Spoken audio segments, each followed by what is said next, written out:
I think the great thing about Ekitike is that he can be Isak's replacement or he can be his strike partner, and he'll do both pretty well, to be perfectly honest with you. And I think that's what makes him such an interesting player. You know, a few weeks ago we talked about Benjamin Sesko's situation and why it was probably for the best that he stayed in the Bundesliga for a year and still learning his trade and still developing into the player he wants to become in the Bundesliga. And I think Ekitike is probably a little further ahead than him in that regard in terms of his development. Mostly due to circumstances, obviously, because he went to PSG and he had to kind of learn to be very adaptable to try and get game time there.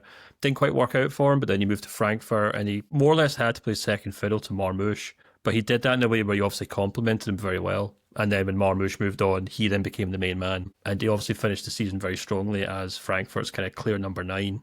You know, I can completely understand why a club like Newcastle, who have to sign players very carefully, can have a very big squad, can look at a guy like Ekitike and say, well, we can sign him this summer. He can play off the striker. He can play on the left if we need be. But in time, he can maybe even replace Isak if we do sell Isak. And that seems to be the way it's looking, Manu. So